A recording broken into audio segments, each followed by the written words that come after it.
This is an advertisement by BetterHelp. January arrives with a sense of expectation and change. But real change is rarely loud or dramatic. It's noticing what no longer needs to be there. Thoughts you keep turning over even when they're not helping. And when you live with those long enough, they can start to feel normal until you pause and see them more clearly. That's where perspective helps. Not fixing yourself, just creating space to understand what's been weighing you down. Therapy can offer that space, a clearer view of your own patterns and what's worth holding on to. BetterHelp makes starting straightforward. You answer a few questions and they match you with a qualified therapist. If it doesn't feel right, you can switch at any time. Whether you're into New Year's resolutions or not, working to better yourself is something everyone should do. And you don't even need to bulldoze your life to do it. Simply use BetterHelp. BetterHelp makes it easy to get matched online with a qualified therapist. Sign up and get 10% off at betterhelp.com/restishistory. That's betterhelp.com/restishistory.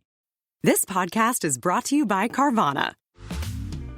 Car shopping shouldn't feel like preparing for a marathon of paperwork. That's why Carvana makes buying and financing your car easy. From start to finish, search thousands of vehicles with great prices. All online, all on your time. And when you're ready, your new car shows up right at your door. It doesn't get better than that. Buy your car the easy way. On Carvana. Delivery fees may apply.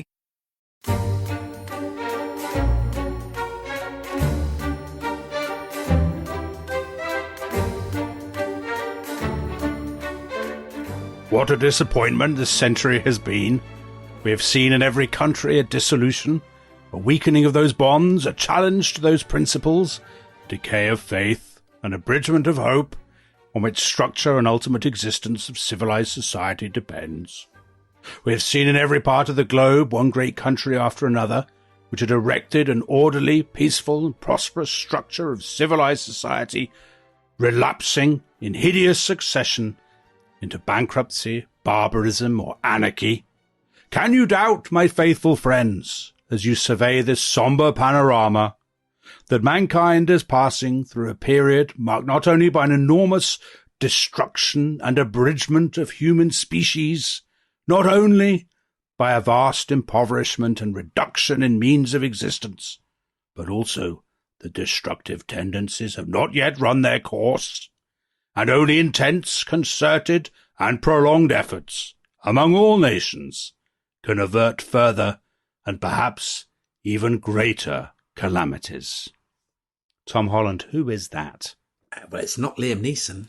It's not. You know perfectly well who that is. That is. I think, considering the amount of grief you gave me over my really very, very good impersonation of Liam Neeson, if you're telling me that was Churchill, that was Winston Churchill, I will believe you. The electors of Dundee in 1922. Give me my Dundee cake. Where is my Dundee cake? And he came fourth, didn't he? He did come forth. He came forth and he was beaten by a man called Edwin Scrimgeour, who is the only person ever to have won a seat in Parliament standing for the Scottish Prohibition Party. So what, banning alcohol? Yeah, so that tells you just how highly the Scottish voters thought of Winston Churchill. They were prepared to elevate Mr. Scrimgeour in his place. Well, the Scots have a long history of banning things that are fun. They do. Christmas. They didn't do Christmas, as we discovered in Hogmanay this year. Yeah, well, yes, that's true. So yes, we're in 1922, aren't we? We shall come back to Churchill in a little bit. I probably won't do another impersonation, but that gives you a flavour. It's almost like you're back in 1922, standing on the streets of Dundee. A flavour of what was lost to the world. Are you telling me that wasn't actually audio footage? When I was denied, you, Dominic? When I was so cruelly denied the part of Paddington, as regular listeners will know. Well, Dominic. Yeah. On that theme, could I just interrupt at this point? Because people who've listened to a lot of the podcasts will know that you missed out on the chance to play Paddington. Yeah. Because this was on the back of, so the director of Paddington directed you in Edinburgh. He did in the mid-1990s, playing Thomas Becket. In Jean Ennuy's play Becket. Yeah. And a tremendous performance. And the Scotsman came to see it, is that right? It gave us 2 stars. I think it was out of 5. Well, Dominic. Yeah. And at this point, I just have to print off the review. Hold on. Oh, no, you're kidding me. Did he say 2 stars, Dominic? They did. Did he say the Scotsman gave you 2 stars? I believe they gave us 2 stars out of 5, didn't they? No. No, they didn't. And I'll tell you how I know this. Because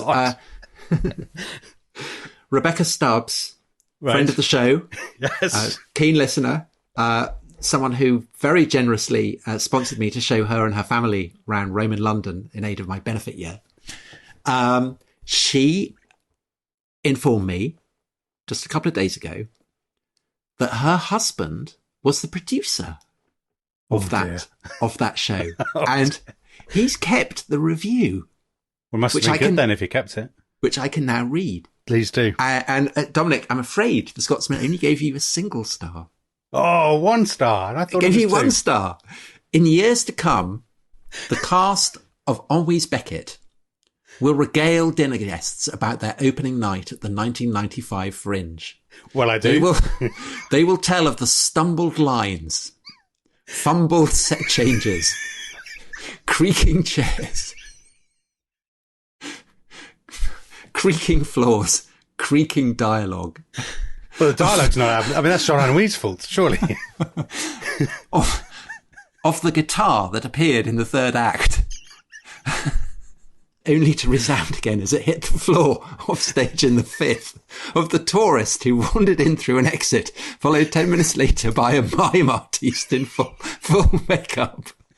Becket is a complex play about conflict between Henry II and Thomas of Becket, between church and state, Norman and Saxon, honour and duty. And this is the line that you remember. Teenage bishops in trainers rarely convey the authority of the church. Acting styles from Brando to Hoffman to Woody Allen work against intellectual cohesion. Well, I think I was probably Brando. A powerful performance from the central character of Henry II. Oh, come on. Could not rescue the play and only threw it off balance. He's a young man well endowed in many respects, but cannot be named, since the programme gives no cast list. The age-old conflict between valour and discretion, perhaps. The companies are from various universities and will no doubt become lawyers, doctors, scientists, journalists, but not, I venture, actors. Oh, dear. That was Douglas Young for the Scotsman. And he was right, wasn't he? Because you didn't become an actor. I didn't become an actor, but I don't think he really got it. The whole brilliant kind of subtle riff with the tourist and the guitar falling and the trainers. To be fair, I think a lot of people would now say Scottish arts criticism was going through quite dark days in the mid. Yeah, well, or it's like Virginia Woolf, isn't it? Or indeed The Sporting Life on Ulysses. Yeah, that's very like sporting. Didn't get the point. Anyway, listen, we've blown massively off course there. What were we talking about? I can't remember. So we're about to talk about 1922. Yes. So you, yesterday when Tom Holland wasn't reading out disobliging reviews of top actors, we were talking about 1922, about modernism, about Bolshevism, the birth of Italian fascism and so on. And, I mean, obviously one thing that was completely missing from yesterday's podcast, apart from you reading out ridiculously ill-judged notices in Scottish newspapers, was America. Yeah. And in a weird way, America is politically kind of impotent, isn't it? It is. It's kind of turned inwards. It's not joined the League of Nations. So the president, which was an American initiative. Woodrow Wilson, but basically the other Americans don't want to join it. So they've rejected his idea. The president is now a man called Warren Harding, who is just very bland and boring Republican. He's a bit corrupt. I mean, his big thing is he promises a return to normalcy after the. That sounds familiar. Yeah. Well, I mean, he's a man who basically makes no impact at all on the international stage. And that's partly by design, because America is obviously isolationist in the 20s. And actually the things that, looking from outside, are really striking is obviously prohibition. I mean, we mentioned Churchill losing. So prohibition has been underway since the beginning of the decade. And also the support for the Ku Klux Klan, which is extraordinary. So the Ku Klux Klan has revived after D.W. Griffith's Birth of a Nation. And in this sort of, I mean, we talked yesterday about the sort of paramilitary violence of the early 20s. And I think the Klan is America's equivalent of that. So it's got about 1 million members. Right. So that's massively influenced by a Hollywood film. Yeah.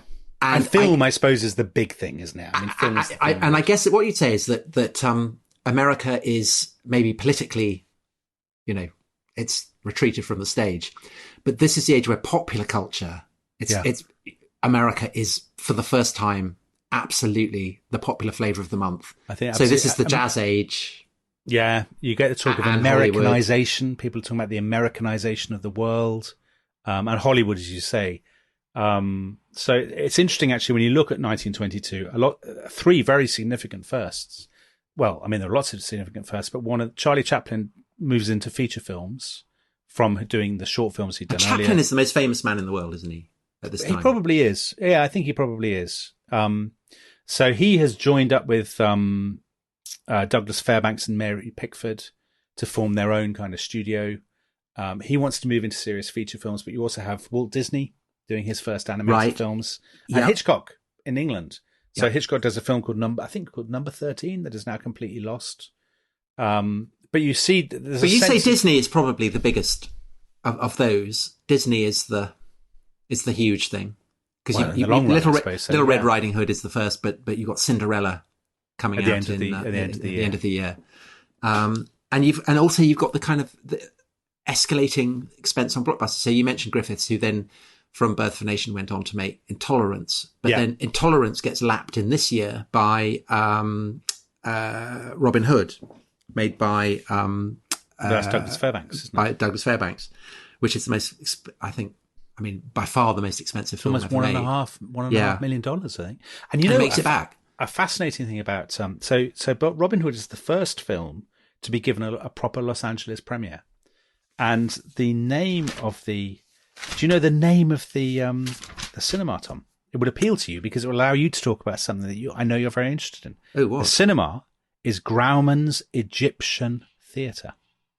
And interestingly, very nice segue. That is a month before Howard Carter something very close to your heart discovers, which is, in a way, purely as a news story. So as something to get people talking that isn't, about high politics or whatever, you'd say the biggest of the kind of those kind of news stories, possibly of the century, happens in 1922, which is the discovery of the tomb of Tutankhamun. Yeah, the biggest news story of the century. That's a very big claim. So it established. So craze is a word that is first used in the 20s. Craze, right? The archetype of the craze is kind of Tutmania, which is generated by the discovery by Howard Carter in November 1922 of the first and only intact pharaonic tomb ever to be found. So full of wonderful things, as Carter didn't actually say, but his ghostwriter made him say. So, we talked about this in the Akhenaten episode, but it's an incredible story. Carter had been toiling away for years and years and years on behalf of his patron, Lord Carnarvon. And he goes into the summer of 1920, the digging season of 1922, and it's the last chance saloon. Carnarvon's going to withdraw the funding after this. And on the 4th of November, they discover a step. And Carter's been looking for Tutankhamun's tomb, and they clear away the step. And by the 6th of November, it's clear that Carter has discovered what he's been looking for. And of course, he can't go straight in. Because he has to wait for Lord Carnarvon. And he wires Lord Carnarvon, and Carnarvon wires back, possibly come soon. Oh, no. You think, no! Get here! And Carnarvon very rapidly realises exactly what it is that Carter's found and what he means. So they zip over. And so 26th of November, they enter the tomb. Can you see things? Wonderful things, a gleam of gold. They know that they've found it. And on the 30th of November, the news is splashed in the Times. So it's exclusive for them, and the world goes mad for it. Yeah, in his book we were talking about last time, Constellation of Genius, Kevin Jackson's book about the events of 1922. He says, doesn't he say that the opening of Tutankhamun's tomb is basically the first mass media world event? That's what I was struggling to articulate, and I suppose it does start this sort of Egyptian mania, doesn't it? And I suppose it also. What it reflects, though, is that technologically you can have mass media world events. Absolutely, yes. And who gets elbowed out of it? I don't. From the press coverage is a guy called Arthur Agel, who is being employed by the Daily Mail. Wow. The newspaper that we discovered last time created modernism. Yes, but also the Daily Mail creates the legend of the curse, because Arthur Agle is so furious at not being allowed, exclusive access to the tomb, that he comes up with this idea that after Lord Carnarvon dies, that he's been felled by the curse. So another triumph. Well, you know what also the Daily Mail also created, which is a huge part of the culture of 1922, and in some ways you could argue the year's most lasting and important legacy: radio. Right. So tell us about radio, Dominic. So, people have been experimenting with radio broadcasts and whatnot for years. The key person in Britain is a man called Marconi, who set up the Marconi Company, who's obviously an Italian immigrant. And in 1920, he gets sponsorship from the Daily Mail to do the first live entertainment broadcast, which is done by Dame Nellie Melba. She sings a song, and the Marconi Company broadcast it. And this is one of their... the Daily Mail are hugely into stunts at the beginning of the 20s. So at one point, Lord Northcliffe invents a new hat, for example. and they're always trying all these different wheezes. Why are they not doing that now? I think they probably are. I mean, I haven't invented a new hat for them, but, give it time. Get on with it. But yeah, the Marconi Company they're the real pioneers in Britain of radio. So it's in early 1922, I think it's February, actually, 14th of February, that you have the first regular broadcasts, which are from a hut, which I've been to, Tom, actually, because I did a documentary about this for the BBC, because this is where the BBC comes from. There's a hut in a place called Writtle, which is outside the Marconi factory in Chelmsford in Essex, and a man called Peter Eckersley would broadcast on Tuesday evenings for half an hour. And they were the first regular radio broadcasts. In Britain or in the world? In Britain. Now, what's happened in America is that you have had this explosion of radio at exactly the same time. But in America, it is completely unregulated. So you have kind of maybe 100 radio stations by the spring. And then in the summer, you have hundreds of radio stations in America. Right. So it's like kind of internet startups suddenly. It's exactly that. Exactly that. So a lot of people have asked questions about, what is the most important invention or discovery that is associated with the sort of modernity of the 20s. So Kevin Douglas asks about broadcasting. Chris Salmon says, which is the most important invention? And I would say the answer is radio, actually. And I think what's so interesting about it is in America, it is advertising funded. And there's this explosion of radio stations throughout the summer of 22. There's this sort of sense of chaos and free for all. And in Britain, the people observe this and they say, oh my God, we can't have anything like this. This is an absolute this would be the worst possible thing. And they actually say, it's an anarchy, it's chaos. And of course, that we were talking last time about that the absolute ubiquitous fear of anarchy and of Bolshevism and all this kind of thing, and the thirst for order at the beginning of the 20s. And I sort of wonder whether that's in people's, they have this hatred of disorder and of uncertainty. Unsurprisingly, after what they've been through. And so the Marconi Company and 5 of the other big companies get together and they want to set up a monopoly licensed by the government, which will be called the British Broadcasting Company.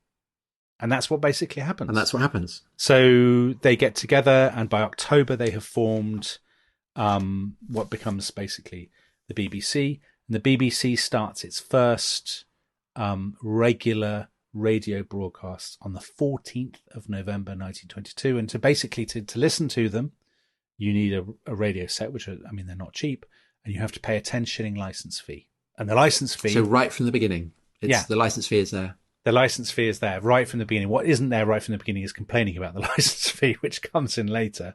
Right. But you know who despises the BBC, Tom? Our old friend from the previous episode, Virginia Woolf. Does she? She does not believe in... she's horrified by the idea of bringing high culture to the masses. Because she says, they won't understand it. It'll destroy high culture. It's not right. So Woolf complains at one point that the BBC's first director of talks, who is this pioneering, extraordinary woman called Hilda Matheson, Woolf doesn't like her. She says there are 2 things wrong with her. One, she's got a wooden face. Right. And the other... Virginia Woolf's face famously... Yeah, well, of course. Virginia Woolf of all people. And then Virginia Woolf says the other thing she doesn't like her is that she lives in South Kensington. She the vulgarity. She regards as middle class, drab, Common. and dreary. Yeah. So she's a cracker. yeah, lovely person. So from a British point of view, I would say that's absolutely the most important thing about 22 is that. Did you read about the creation of first BBC drama broadcast on BBC? No, go on. Give me. It went out on Christmas Eve. Yeah. And it was called The Truth About Father Christmas. Oh my God. So what a thing to put out on Christmas Eve. I know everyone's put away their Christmas decorations, but a little final festive touch there. That was the first ever BBC What does it radio drama. Does it tell the real? What does it say? I don't know what it's about. I'm guessing it's The Truth About Father Christmas, Dominic. That's probably lost now. Maybe it's on BBC Sounds with their unfair monopoly. I don't think there's anything else on BBC Sounds worth listening to, Tom. Don't think so. Certainly not No. history podcasts. No, just stick to us. So anyway, 14th of November 22 is the BBC start broadcasting. And you know what happens on the 15th of November, Tom? No. General election. Ah. Very important general election. But we should come to that in a bit. We should talk about, because Britain is still kind of top nation in the 20s, isn't it? Well, are we? Well, this is the question. The question. Because is it not a straw in the wind that a naval conference is held in Washington? Yeah, and fair point. It's the first attempt at an arms control treaty. And it's one of the. But is this in the definitely. context of the kind of the dreadnoughts and everything in the arms, the Yes, naval absolutely, race yeah. before the First World War between Britain and Germany? And it's an attempt to try and regulate the size of fleets. Yeah, it is. And Japan is kind of starting to muscle in. Exactly. Yeah. So it's agreed that the balance of power will be Britain 5, US 5, Japan 3. So. Yeah. Equal billing about between this. Britain and the United States. And in effect, that draws a line under the many, many centuries of British naval I think you're supremacy. absolutely right. Because before the First World War, the Royal Navy had still operated what they called the two-power standard, which was... But they had to have twice the they had number to of ships of the next two competitors. Exactly. And that they had to, that they had to basically outmatch their two biggest competitors. And they ditched that. And as part of the Washington Naval Treaty, they agreed to scrap 24 ships that they're already planning to build, capital ships. So that's the point at which I think they realized then, they're not, the Americans are going to overtake them. Yeah, they're not going to compete. They're not going to compete in the same way. And is there a sense that that's okay because America is likely to be an ally? That's a good question. I don't know enough about it to, possibly. I think there's also a sense, though, of, they're desperately trying to cut spending at the beginning of the 20s. So Lloyd George's government has had something called the Geddes Acts, which is all about cutting spending, because they've obviously run up absolutely titanic astronomical debts to pay for the First World War. And I think there is as you alluded to, there is this really odd paradox that on the one hand, if you look at the map, the British Empire is pretty much at its greatest extent. So there's more pink on the map than ever before or since. But at the same time, there's already this sense of retrenchment. So, the territorial integrity of the United Kingdom, of Great Britain and Ireland, is no more. Yeah, that's right. And actually that's such a huge part of this story, and something we haven't talked about at all in this podcast since we started it is Ireland. And we should really go into it because it's such a sort of fascinating and tragic story. Do you think we should take a break before we get to Ireland, Tom? Or do you think we should? Let's take a break and then we'll come back and we'll talk about Irish independence and the Civil War. This episode is brought to you by Rocket Money. Tom, we often talk about how to organise our finances. I'm very conscious that I'm paying for a lot of mad subscriptions. And there's one thing that we've talked about often on this show. It's the thing that we probably hate more than any other, and it's a hidden fee. I would love to get my finances under control. There are all these things piling up on our bank statements, and I think I need to fix this problem. I need to sort this out and to stop this. My finances are so chaotic that I need this app. So I'll tell you what it is. It's called Rocket Money. It's a personal finance app. that helps find and cancel your unwanted subscriptions. It monitors your spending and it helps to lower your bills so that you can grow your savings. With Rocket Money, you can track all of your subscriptions and you can easily cancel within the app with just a few taps, saving you time, avoiding charges. And you can also set budgets and goals and get personalized insights and regular reports to track how you're doing. They will even send you real-time alerts for large transactions, upcoming bills, refunds, and even low balances. So let Rocket Money help you reach your financial goals faster. Join at rocketmoney.com/ishistory. That's rocketmoney.com/ishistory. rocketmoney.com/ishistory.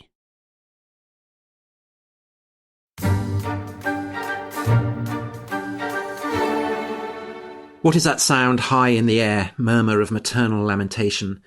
Who are those hooded hordes swarming over endless plains, stumbling in cracked earth, ringed by the flat horizon only? What is the city over the mountains, cracks and reforms and bursts in the violet air, falling towers, Jerusalem, Athens, Alexandria, Vienna, London, unreal.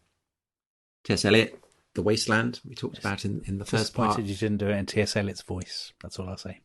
Jerusalem, Athens, Alexandria, Vienna, London, unreal. Whoa, unreal. Oh, I wish I hadn't said that now. The reason for that, of course, is that Eliot is writing about the sense of an order cracking, great imperial orders, great cities collapsing. And one of the areas of parts of the world where, and it must have informed that, where things are definitely imploding is the Levant. Great cities of Jerusalem, Athens and Alexandria are all embroiled in kind of convulsions in this year. But he also mentions London. Yeah. And on the 22nd of June in London, Eaton Square, to be precise, a field marshal called Sir Henry Wilson is shot. And he's shot by two men who had served in the First World War, in the Great War. Yeah. And one of them had actually lost a leg at Ypres. They shoot Sir Henry Wilson as he's coming back from opening a war memorial at Liverpool Street railway station to the dead of the Great War. And they shoot him because they are members of the IRA. Yeah, that's absolutely so they've been in the British Army. They're now in the Irish Republican Army. And Dominic, this assassination on the streets of London of a guy who was actually Irish. He was, vehemently anti-Home Rule, anti-Irish independence. The Irish War of Independence had been going on. He was pressing the British government to carry on. He said that the truce that ended the Irish War of Independence was rank, filthy cowardice. And it's unclear actually who was behind it. But it has a kind of knock-on effect, doesn't it? It does, absolutely. It's a landmark in British and Irish history, even though in Britain, pretty much nobody, I imagine, listening to this podcast will remember it. I mean, he's a massive figure. He's the chief of the Imperial General Staff, Sir Henry Wilson. And the cabinet meets that night. They take the revolvers that had shot him, the police, and they put them on the cabinet table. And Lloyd George and Churchill look at these guns and they say, my God, these are the guns that just an hour ago shot Sir Henry Wilson, who they both knew really well. So, and this is the trigger in some ways for the Irish Civil War. Right. Breaks out just but it also exists as a kind of full stop in the process of negotiation that had led to Ireland leaving the Free State, as it becomes, leaving the United Kingdom and the partition and everything. So just, Dominic, fill us in on the background of, because a treaty is signed between the United Kingdom and this kind of emergent Irish Free State in 1921. And that's right. Whether you accept this treaty or not, if you're Irish, becomes a key determinant. Okay, thanks, Tom. So an Englishman trying to sum up the complexities of Irish politics in the early 20s. In like 30 seconds, what could possibly go wrong? We've had so many Irish listeners say, why don't you do something on the Irish Civil War? And the reason for that is that it's two Englishmen. It's your terror. So I hope Irish listeners will forgive Dominic's summation that he's now about to give. So ever since the Easter Rising in 1916, And particularly Terrible Beauty is born. In the final years of the 1910s and the first years of the 1920s, violence has come to the streets and the countryside of Ireland, as the IRA have been fighting for independence from Britain. And at the end of 1921, to cut a very long story short, the sort of Irish plenipotentiaries who have come to London have agreed a deal. They've been browbeaten partly into agreeing a deal, the Anglo-Irish Treaty, in which basically what was then called Southern Ireland will get, all of Ireland actually will get self-governing status within the British Empire as a dominion, rather like Canada, Australia. And so still acknowledging the crown. Yeah. It'll be the Irish Free State. Now, the people who sit in the Dáil will have to swear an oath of allegiance to the king. So the king will still, King George V will still be the king. They'll have to swear an oath of allegiance, which a lot of people don't like. And there's one other element that a lot of people don't like, perhaps they don't, which they know is probably inevitable, which is that Northern Ireland will be given a month to withdraw from the Irish Free State if it wants and stay in the United Kingdom. And everybody knows that Northern Ireland, because of its Protestant population, will make so Catholics choice. Are about 20%. Is that right at that point? Something like that. Well, I think possibly slightly more, but yeah, you're right. There are obviously some areas of Northern Ireland that are very strongly Catholic. So a lot of people expect that there'll be some swapping after partition, which actually never which doesn't happen in the Levant. But yes, so basically the treaty is agreed. Now the key thing, which will surprise people who don't know anything about Irish politics, is that the main figure on the Irish side, Eamon de Valera, has not come to London with his men to sign the treaty.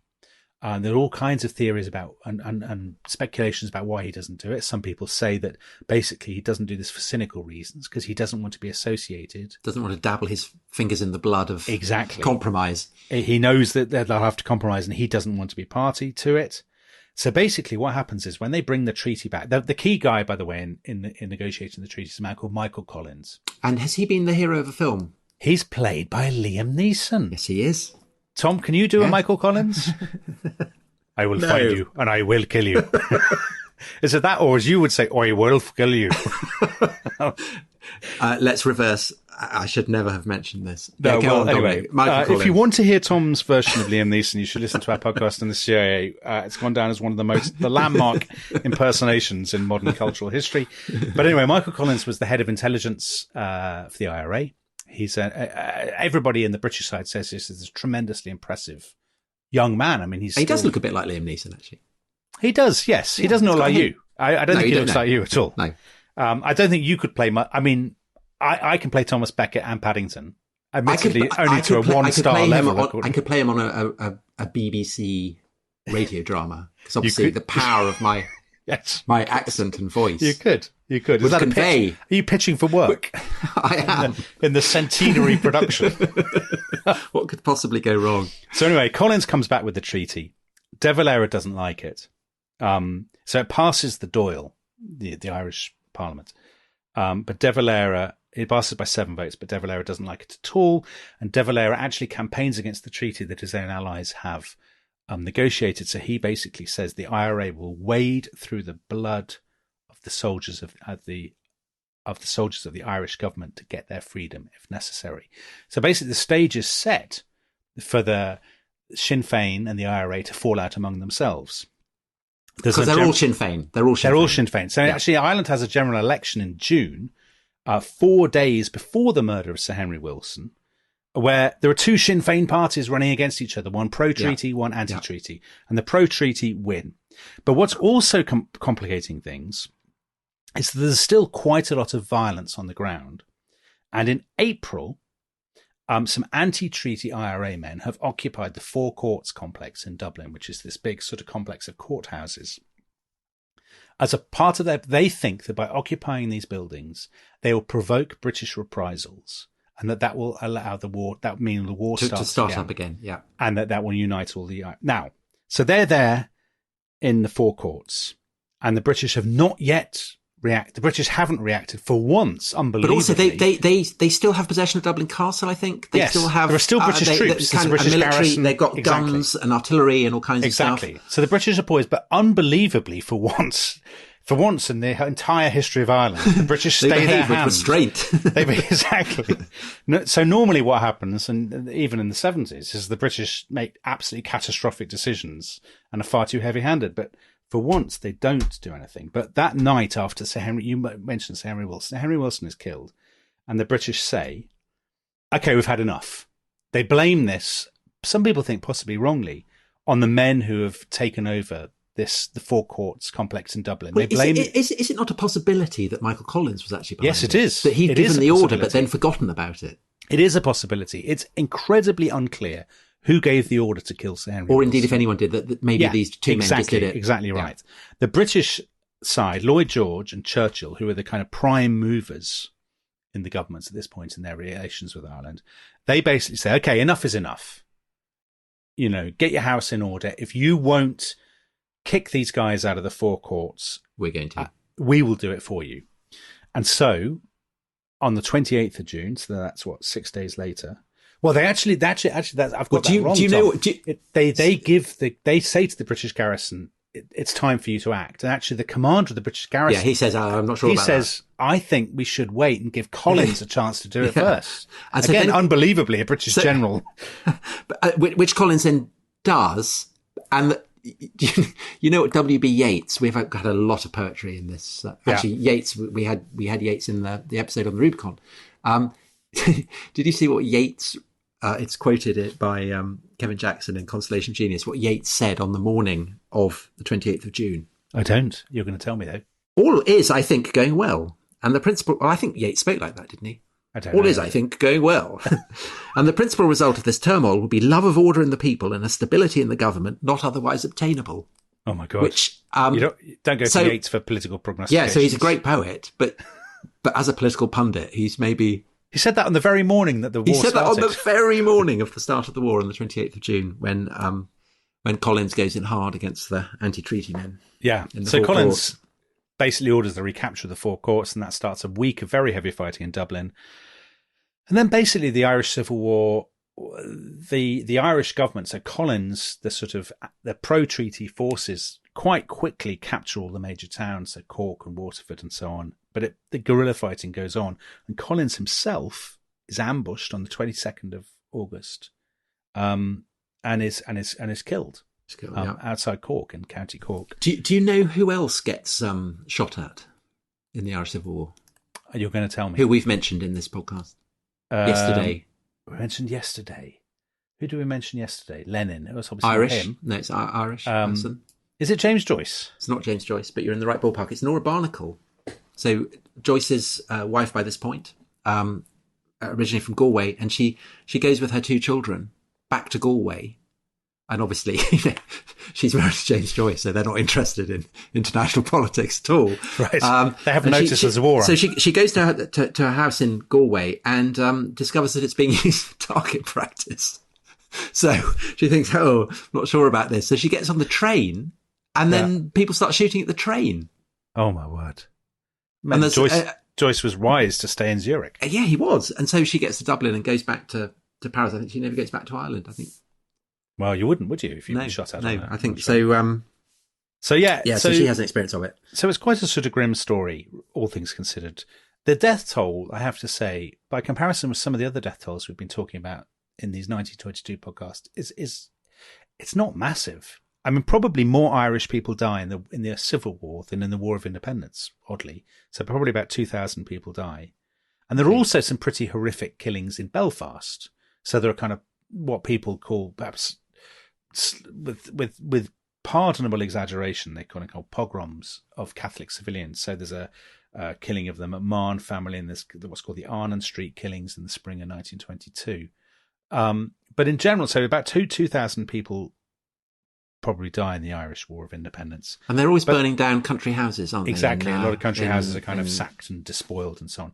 But that actually pales by comparison with what's going on at the same time, which kind of monopolises a lot of British interest in the Middle East. So although we were talking about Britain being sort of top nation, big empire, there's a constant sense of firefighting and kind of struggling to cope with all these crises. Sort of imperial. And if we're talking about 1922 as a year where the modern world has its foundations, I think that the Near East is really an example, because basically going all the way back to the empire of Cyrus the Great, the Middle East had been multi-ethnic, multicultural, imperial states, whether it's the Persian Empire, Macedonians, Romans, Arabs, Ottomans, and the collapse of the Ottoman Empire. It's the end of an era and the beginning of the era that we now live in. Absolutely. I mean, the Ottoman Empire, when did the Ottomans start? 13th century? Yeah. But the empire is a successor to Byzantium. You're looking from 1453 onwards. And the Ottoman Empire has been the bulwark of order, I suppose, in the Near East for us, what are we talking? That's probably 700 years. I mean, it's often very brutal. I think the Yazidis, for instance, would not say that Ottoman imperialism was anything tremendous, but it, like all the previous great empires, multiculturalism, multi-ethnic cities are just the way things are. So whether it's Alexandria,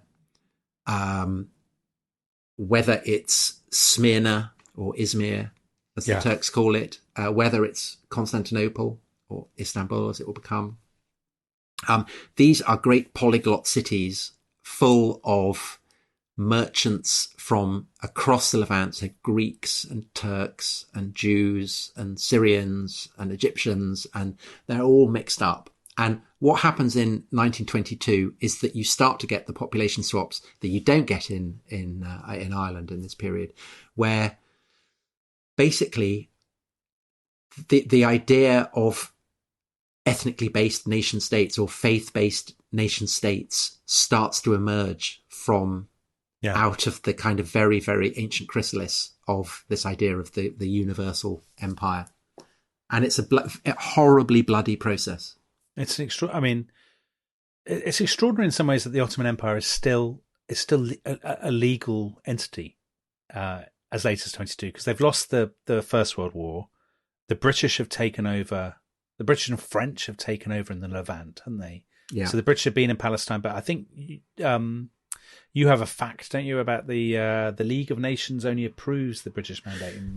Yeah, that's right. Yes, in 1922, and I think that again, that's really so. Obviously the Balfour Declaration means that the British are they've got the Balfour Declaration and they've got the promise that they've made to various Arab princes. Yeah. And they attempt to balance this by, setting up the Hashemite kingdom, Transjordan, so what will become the Kingdom of Jordan, and allowing Jewish immigration into Palestine. The Jewish population of Palestine grows by 10% year on throughout the 20s. But the fact that this gets rubber stamped by the League of Nations, I think, is actually significant, because Britain, although it's captured Palestine as a result of it, Allenby moving in 1917 in the war, there is a sense that Britain now and all the great powers are answerable to a kind of international standard of behaviour, and that is kind of new, and it's something in a way that if we're talking about Israel Palestine, has never gone away. The sense that this is a conflict that the United Nations and nations around the world have a massive stake in, a moral stake in, is something that is first signalled in 1922 by the League of Nations giving its imprimatur to the British mandate. Yeah, I suppose what you can say is the great European empires are deferring to a sense of kind of international morality, aren't they? But they're also trying to provide a degree of international supervision to a process of population transfer that is on an absolutely massive scale. But what happens in Palestine is not what happens in Turkey. So that's the contrast, isn't it? That in Palestine you have this ethnic mix, which is never ironed out, as it were, forcibly. So you still have to this day. But you are getting a kind of population swap in that you're getting Jews who are coming in, and who are starting to buy land up. I mean, it's a kind of, it's a very, very slow motion population swap that will obviously be expedited by the events of the Second World War. But what you don't have is... But you don't have the kind of massive instantaneous population swaps that you do get in 1922 between Greeks and Turks. I mean, that is a story that it's very hard to read without feeling this tremendous sense of kind of loss and tragedy on both sides. Absolutely, do you not think? Yeah. Well, again, we're talking about how old the roots of this order are in the Levant, and there have been Greeks, on the Turkish coast of the Aegean since the time of the Trojan War. Yeah. I mean, think when we did for our 3,000 years. For 3,000 years. Alexander the Great podcast. Alexander marching through all these cities, Sardis, Miletus, Halicarnassus.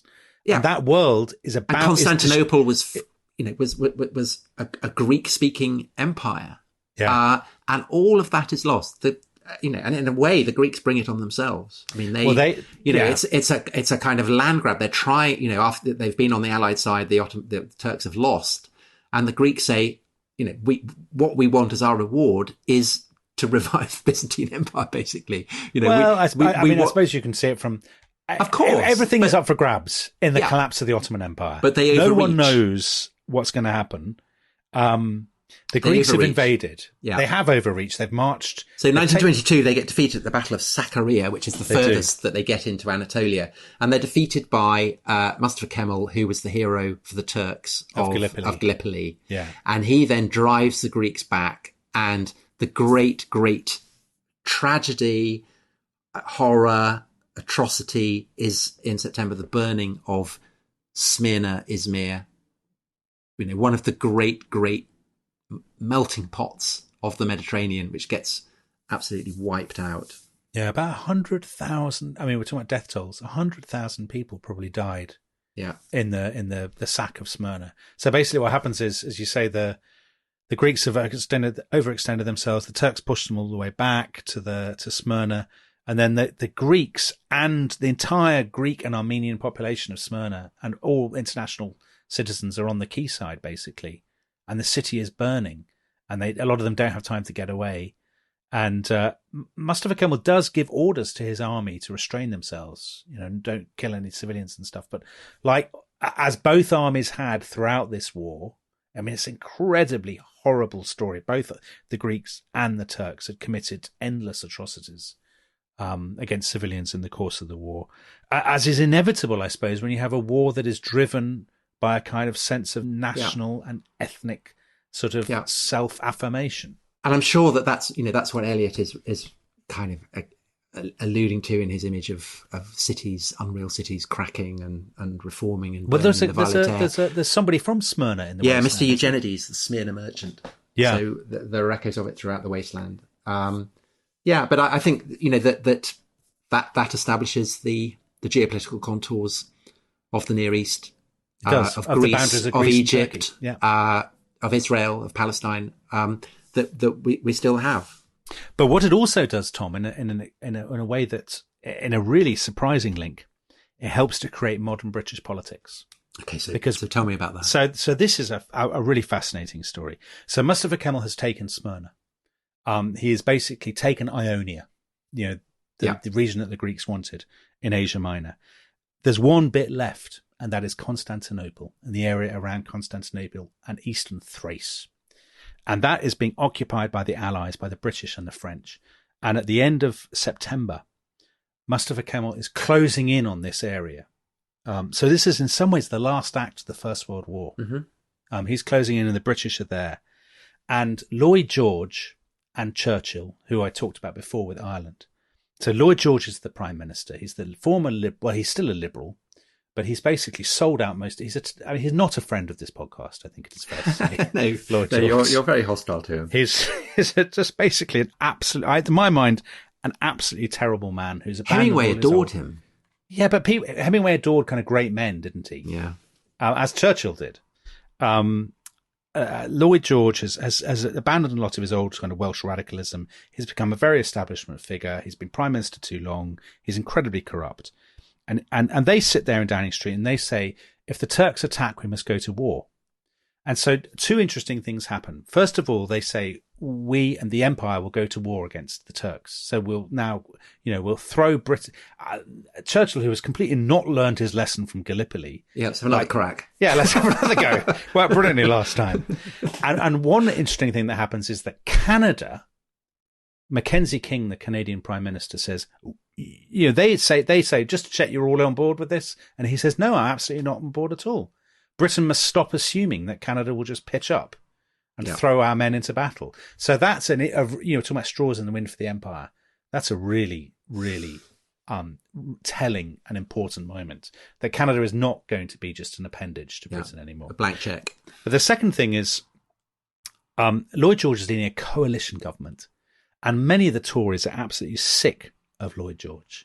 They think he's corrupt. They think he's dangerous. They think he's would-be a dictator, and they don't want to have a war with Turkey. Lloyd George decides he wants an election, and he wants the election. And is the election fought around this issue? No, it's not going to be fought around this issue because it's becoming increasingly clear that nobody really wants this war. But he decides to go for an election anyway. The Tories are due to have a meeting on on the 19th of October at the Carlton Club. Mm-hmm. You're a great man for clubs, Tom. St. James's Club, just down from your club, Brooks's. Mm. They're going to have a meeting of all the Tory sort of backbenchers and so on to decide, will they fight the election? In 1922. In 1922. Yeah. I see where this is going. The 1922 committee is today the sort of the caucus of Tory backbenchers, and it takes its name ultimately from this moment. So they meet, and their leader, Austin Chamberlain, who is the son of the great Joseph Chamberlain, and who basically is a pale shadow of his father, who models himself on his father and orchid in his buttonhole. He says, well, we should absolutely back Lloyd George. He's a tremendous fellow and all the rest of it. And now, finally making his podcast debut, one of the great men of history, the Midlands' own Stanley Baldwin. Hey! He stands up and says, no, we shouldn't fight it up with Lloyd George as the leader. Lloyd George is a dynamic force, and a dynamic force is a terrible thing. That's very Balfour. And the Tories vote. Did I say Balfour? I apologise for that. What did you say? I said Balfour. Balfour. How could you do that? Oh, sorry. He makes his appearance on the podcast and you mistake him for Arthur Balfour. I ruin it. I'm so sorry. I'm so anyway, sorry. Baldwin helps to carry the day. The Tories agree to leave the coalition. Austin Chamberlain is out as the Tory leader. And the unknown Prime Minister, as he's later called, Bonar Law, born in Canada, Scottish extraction, self-made man, he comes in as Tory leader, and there's going to be a general election. And the 1922 general election is one of the absolute landmark British general elections. So it happens in November, the day after the first radio broadcast. And I think to general surprise, the Tories win a massive victory. They win 344 seats.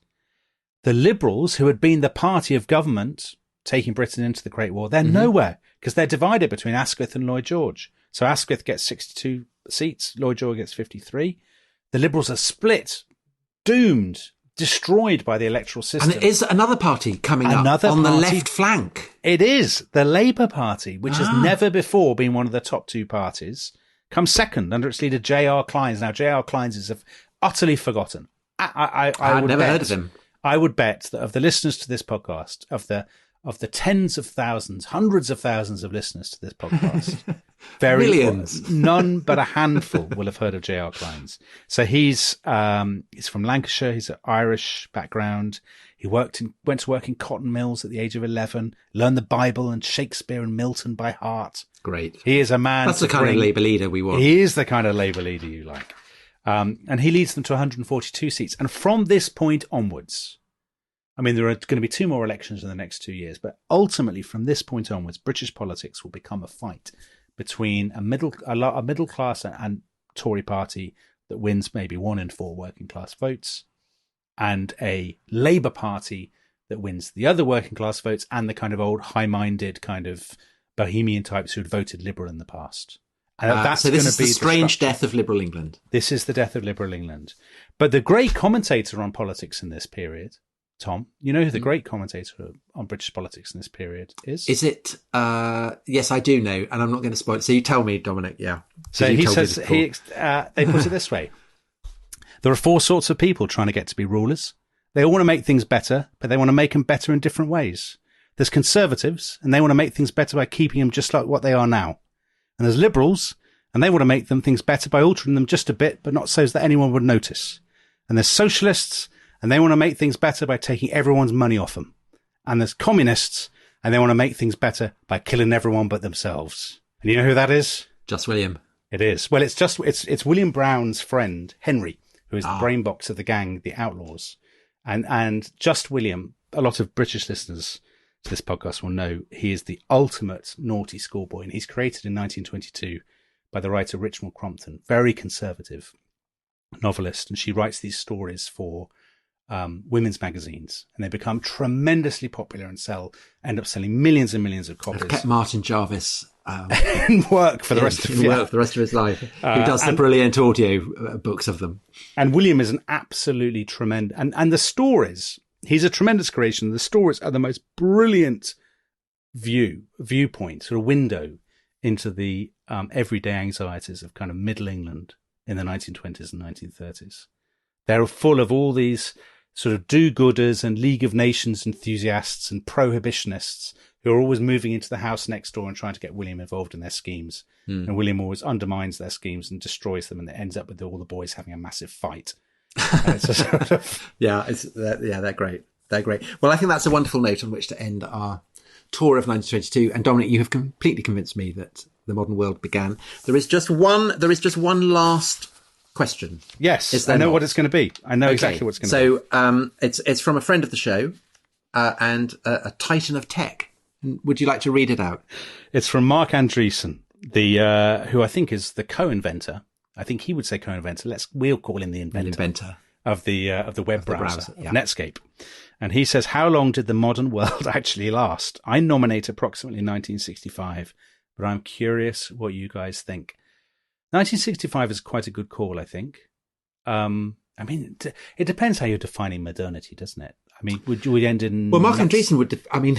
he knows his tech. Yeah. And I'm not qualified to judge on that. But I would have thought that actually the continuity between, say, radio and the internet is... it's kind of recognisably... So you think there's a continuity? I do think there's a continuity. You don't think the arrival of the kind of microprocessor or something is a... I think it sped up the trends that were already there. And I think that Hollywood is BBC, that a lot of the cultural trends are cultural and technological trends. I think modernity does carry through. I think the idea of modernism is dead. I agree with that. Because it gets replaced by postmodernism, doesn't it? Yeah. And it is in 1965. So... the idea that there is a kind of great tradition that you can trace through is gone, and we live in maybe now a postmodern world. But see, I would probably agree with you about that, Tom. I think that let's say you're think about it in terms of tech and in terms of kind of popular culture. I think what you definitely have from the 1920s through to probably the round about the 1980s, 1990s is you have a kind of monopoly of culture and a monopoly of technology. So, for example, in Britain, the BBC basically create a national mass culture for the first time.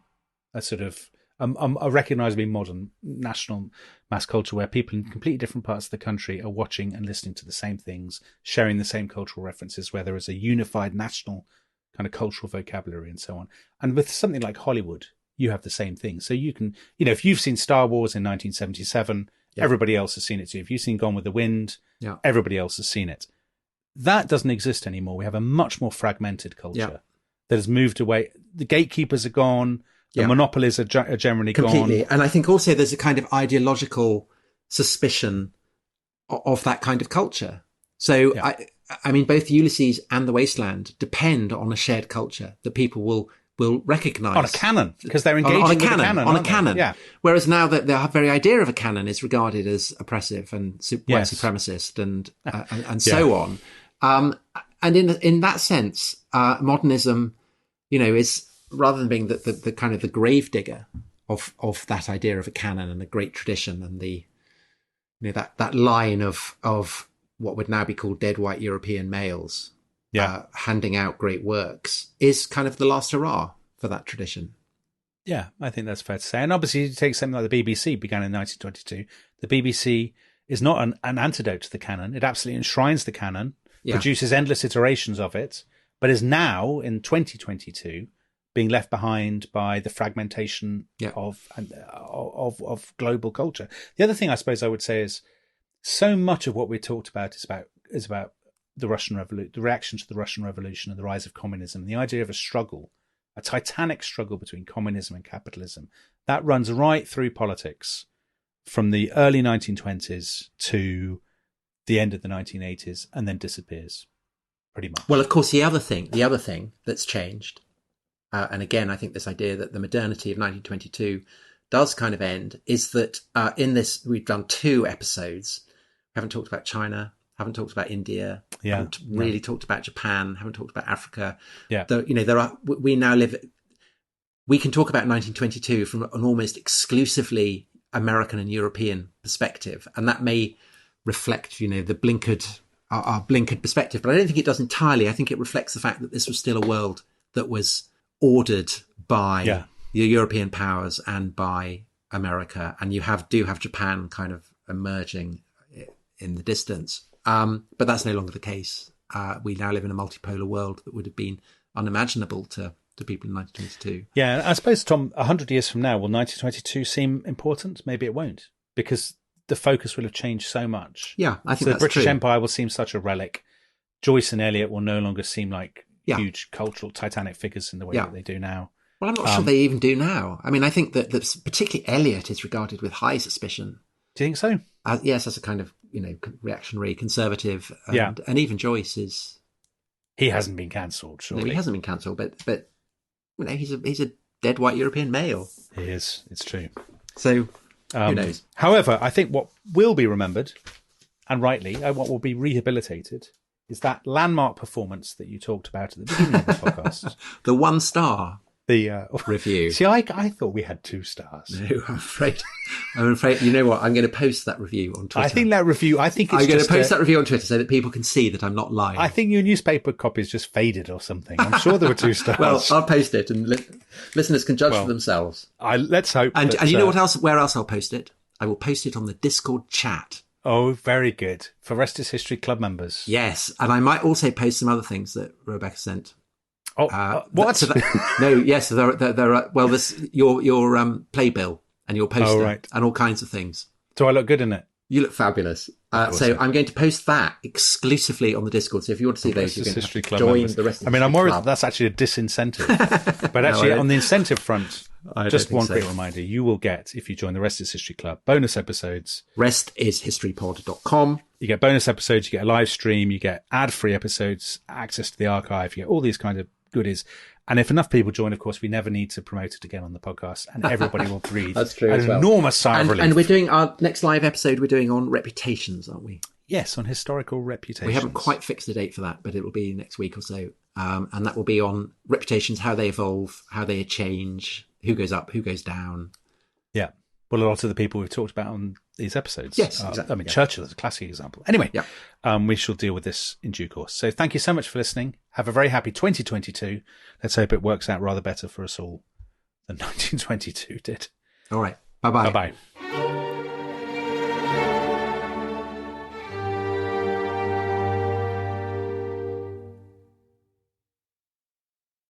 Thanks for listening to The Rest is History. For bonus episodes, early access, ad-free listening, and access to our chat community, please sign up at restishistorypod.com. That's restishistorypod.com.